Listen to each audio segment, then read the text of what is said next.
The mop water had barely settled on the studio floor when Manny Reyes paused, leaning on his broom as the bright stage lights of Britain's Got Talent flickered on for early rehearsals. At 52, Manny had spent half his life cleaning halls, polishing mirrors, and sweeping up dreams that belonged to other people. He never complained, kindness came naturally to him, but in quiet moments, he wondered if his own dreams had simply dissolved into the tiles he scrubbed. Yet each night, when the building emptied out, Manny would stand alone on the stage, close his eyes, and sing the songs of his hero, Elvis Presley, letting his voice echo off the empty chairs like a forgotten prayer. It was during one of those nights that a young dancer, Emma, had accidentally returned to grab her forgotten phone and froze at the doorway. What she heard didn't sound like a janitor singing for himself. It sounded like a soul trying to rise. Emma approached Manny the next day with excitement shimmering in her voice. "You have to audition," she insisted. Manny laughed nervously. "Audition? Me? I'm just the janitor." But Emma shook her head. "No one with that voice is just anything." She spoke with such certainty, such compassion, that something inside Manny softened. Still, doubt clung to him like a shadow. What would a man in worn-out shoes and calloused hands be doing on a world stage? But Emma didn't give up. She used her break to train him, record him, and even help him fill out the application he was too embarrassed to complete alone. "If you won't do it for yourself," she said, "then do it for the people you'll inspire." When audition day arrived, Manny stood backstage trembling, feeling like every insecurity he'd ever ignored had suddenly lined up to judge him.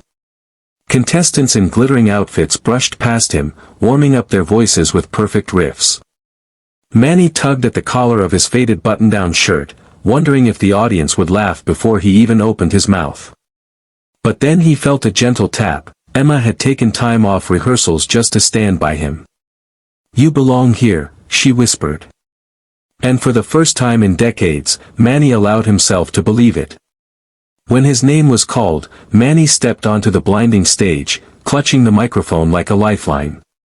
The judges looked up, Simon Cowell included, expecting yet another average hopeful. Simon's eyebrows lifted slightly at the sight of the janitor's uniform. "What are you here to do for us today?" he asked. Manny's voice shook as he replied, "Sing Elvis." A few giggles rose from the crowd. Simon leaned back with a polite, almost skeptical smile. "All right," he said. "Good luck."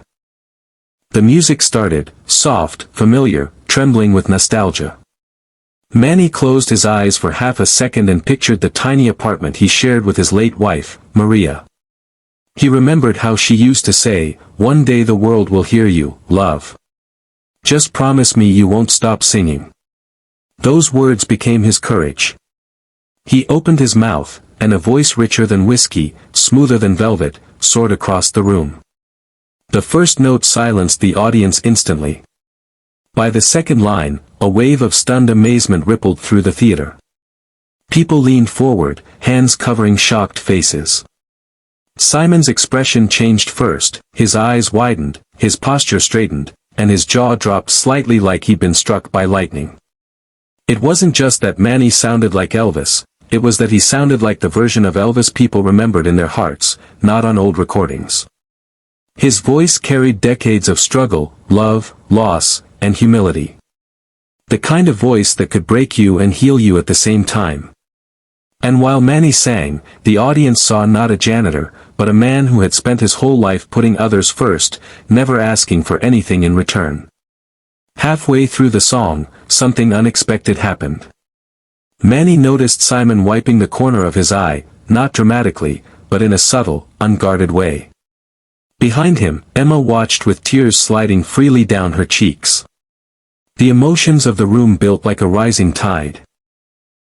When Manny reached the final high note, he held it with a power that shook the air, then let it fall gently, like a blessing. Silence. A heartbeat. And then, an explosion of applause that rattled the walls. The audience rose as one, cheering a man many had dismissed only minutes earlier. Manny, overwhelmed, brought a hand to his chest, staring out at the ocean of faces applauding not just his talent, but his humanity. Simon slowly stood, the shock still etched on his face. With no hesitation, no deliberation, he slammed the golden buzzer. Golden confetti rained from the ceiling in shimmering waves. Manny sank to his knees, overcome, as Emma rushed to the stage and wrapped her arms around him. Simon approached the edge of the judges' table and said, in a voice full of awe, "I didn't just hear Elvis, I heard a man who sings from a place Elvis himself would admire." That was better than incredible. Backstage, still covered in gold, Manny whispered to Emma, "I never thought this could happen for someone like me." Emma smiled. "It didn't happen for someone like you, it happened because of you."